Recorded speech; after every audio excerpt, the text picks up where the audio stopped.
Hello students, आज हम आपके लिए लेकर आए हैं न्यू टॉपिक प्रासरण। तो बच्चों देखते हैं सबसे पहले प्रासरण किसे कहते हैं।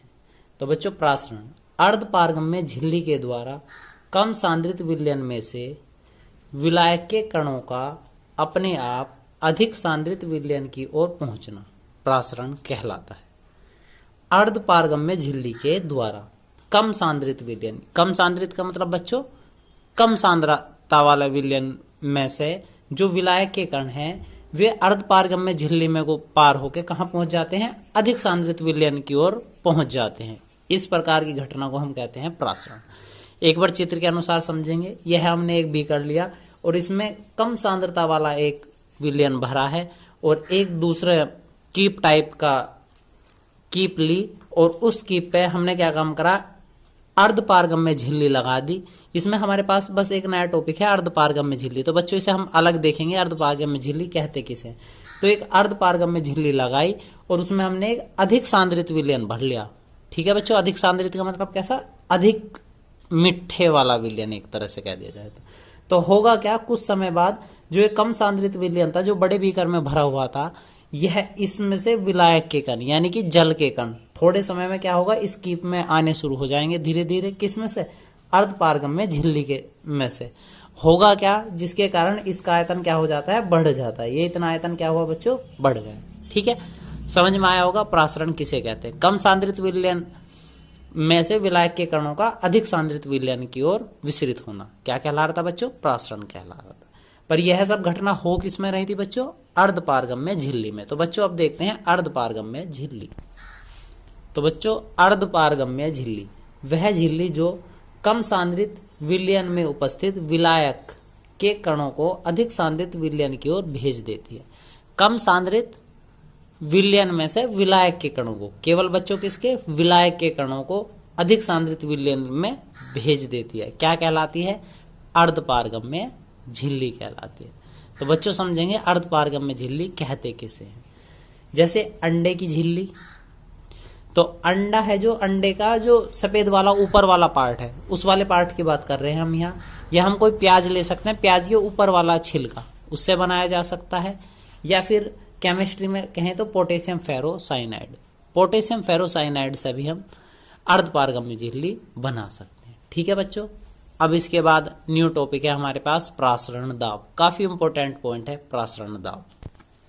तो बच्चों अभी हमने देखा था प्रासरण कम सांद्रित विलयन में से विलायक के कण अधिक सांद्रित विलयन की ओर को जा रहे थे। इस प्रकार की घटना को हमने क्या कहा था, प्रासरण। अब देखते हैं यदि वो घटना हमें तेजी से करनी हो तब प्रासरण दाब कहते किसे हैं। तो अधिक सांद्रित विलयन पर पिस्टन द्वारा लगाया गया बाह्य दाब जो कम सांद्रित विलायक के कणों को हटाने के लिए लगाया जाता है, प्रासरण दाब कहलाता है। तथा यह घटना विपरीत चक्रण कहलाती है। यदि हम पूरी घटना की बात करेंगे तो विपरीत चक्रण। और अधिक सांद्रित विलयन पे हम यदि कोई पिस्टन का मतलब क्या है बच्चों, बाहर से कोई बाह्य दाब लगा रहे, ठीक है ना, तो कम सांद्रित विलायक के कणों को हम क्या कर रहे हैं, उसमें से हटा रहे हैं। तो यह घटना क्या कहलावे, प्रासरण दाब कहलाती है। एक बार चित्र के अनुसार समझेंगे। यह एक बड़ा सा पात्र है जिसमें हमने बीच में अर्धपारगम्य झिल्ली लगा दी और इसमें हमने एक अधिक सांद्रित विलयन लिया। ठीक है बच्चों, क्या लिया, अधिक सांद्रित विलयन। तो ऊपर की तरफ इसमें भी एक पिस्टन लगाया, इसमें भी एक पिस्टन लगाया।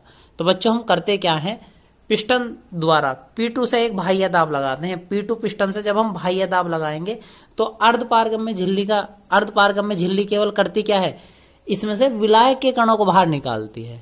ठीक है बच्चों, किसको बाहर निकालती है, विलायक के कणों को। और हम चित्र के अनुसार समझ सकते हैं यहाँ पे विलायक के कण क्या है बच्चों, विलायक के कण है इसमें जल के कण।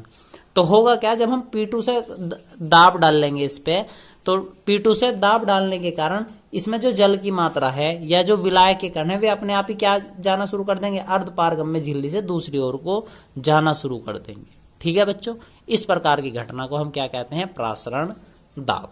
तो बच्चों एक मुख्य टॉपिक है प्रासरण दाब और अणुभार में संबंध। अब हम उसे समझेंगे। तो बच्चों आपके लिए आज हम फिर से लेकर आए हैं प्रासरण दाब व अणुभार में संबंध। तो देखते हैं बच्चों, हमने पहले 11वीं क्लास में पढ़ा था बोयल का नियम, चार्ल्स का नियम, ये सभी नियम पढ़े थे। इन नियमों में एक नए वैज्ञानिक आए वान तो वान ठाप ने कुछ संशोधन करा और उस संशोधन के अनुसार क्या नियम निकाल ले। ठीक है बच्चों, थोड़ा सा संशोधन करा, संशोधन भी कुछ नहीं है, बस इस प्रकार है, जो नियम बॉयल और चार्ल्स ने गैस पे लगाए थे, वान ठाप ने क्या करा, उन्हीं नियमों को किस पे लगाया बच्चों, विलियन पे लगाया। इसलिए इन सभी के नियमों के अनुसार बॉयल वान ठाप, चार्ल्स वान ठाप इस प्रकार हो गए। ठीक है, तो सबसे पहले बॉयल वान ठाप के अनुसार किसी विलयन का प्रासरण दाब उसके आयतन के व्युत्क्रमानुपाती होता है। जो दाब है व्युत्क्रमानुपाती होगा था किसके बच्चों, आयतन के। तो व्युत्क्रमानुपाती किसे कहते हैं, इस वाले चिन्ह को बटे में लिख देते वी, एक पार्ट हो गया। ठीक है बच्चों, बॉयल के अनुसार तो दाब व्युत्क्रमानुपाती 1/, आयतन, समीकरण नंबर 1। अब हम चार्ल्स के अनुसार चलेंगे बच्चों। चार्ल्स क्या कहता है, चार्ल्स वान ठाप के अनुसार प्रासरण दाब परम ताप के समानुपाती होता है। जो हमारे पास प्रासरण दाब है वो किसके समानुपाती होता है बच्चों, परम ताप के, P समानुपाती T, समीकरण नंबर 2। तो बच्चों हम क्या करेंगे अब तो बच्चों समीकरण 1 व 2 से तो हमने देखा दोनों तरफ P था, P समानुपाती T समानुपाती था और V व्युत्क्रमानुपाती था। तो क्या बन जाएगा, P समानुपाती T/V। इस चिन्ह को हटाने के लिए एक हम नियतांक ले लेंगे बराबर और एक नियतांक ले लिया, सपोज हमने क्या, R। बच्चों आप यहाँ नियतांक S भी ले सकते हैं, R भी ले सकते हैं, दोनों एक ही बात है। तो हमने यहाँ नियतांक लिया R, V को पहुंचा दे दूसरी तरफ, तो क्या बना, PV बराबर RT, PV बराबर RT। यह है हमारे लिए किसके लिए, 1 मोल के लिए। ठीक है बच्चों, यदि हम इसी संख्या को कितने मोलों के लिए लें, N मोलों के लिए ले रहे हैं, तो N मोलों के लिए क्या हो जाएगा, PV बराबर NRT, समीकरण नंबर 3। ठीक है बच्चों, N मोलों के लिए क्या बनेगा, PV बराबर NRT। आगे के पार्ट पे चलते हैं। सांद्रता C बराबर होती है सांद्रता N/V। तो बच्चों देखो समीकरण नंबर 3 में हम थोड़ा सा बदलाव करेंगे, इस वाले V को हम ले आए बटे में, क्या बना, N/V RT। तो N/V को हम क्या कह सकते हैं बच्चों, C। तो P बराबर CRT। तो एक समीकरण यह भी बन सकती है।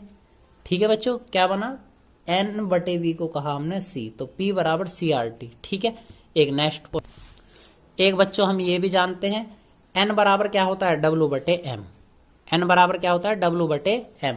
और N का मान यदि हम समीकरण नंबर 3 में रख दें तो PV बराबर क्या हो जाएगा, W/M RT। ठीक है, और V को हम ला सकते हैं बटे में, तो P बराबर WRT/MV। ठीक है बच्चों, यह मुख्य संबंध है। अधिकतर आंकिक प्रश्न इस वाले फॉर्मूला पर होंगे। अब देखते हैं हमारे पास कौन सी चीज क्या है। P क्या है, यहाँ पे प्रासरण दाब है। छोटा W क्या है बच्चों, विलय की मात्रा जो ग्राम में है। छोटा M क्या है, विलय का अणुभार है।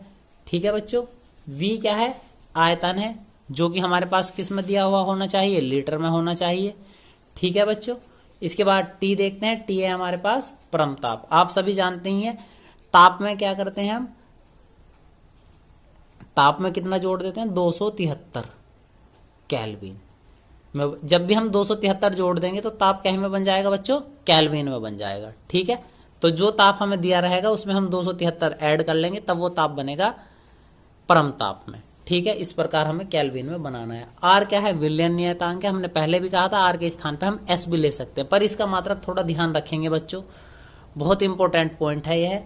R का मान अलग अलग होता है, 0.0821 लीटर वायुमंडल केल्विन इनवर्स मोल इनवर्स। यदि हम लीटर वायुमंडल केल्विन इनवर्स मोल इनवर्स में रखना चाहें तो मात्रक हमारे पास यह है, R का मान 0.0821। R का यह मान भी 8.314 गुणा 10⁻7 अर्ग में रखना चाहे तो ये होगा, और R का मान 0.314 जूल भी होगा। अलग अलग आंकिक प्रश्नों में इन तीनों मानों में से हम कोई सा भी यूज कर सकते हैं, और हमें देखना है अपने आंकिक प्रश्न के हिसाब से कि कौन सा सूत्र हम यूज करेंगे। ठीक है बच्चों, तो नेक्स्ट वीडियो में देखते हैं प्रासरण दाब पर आंकिक प्रश्न। धन्यवाद।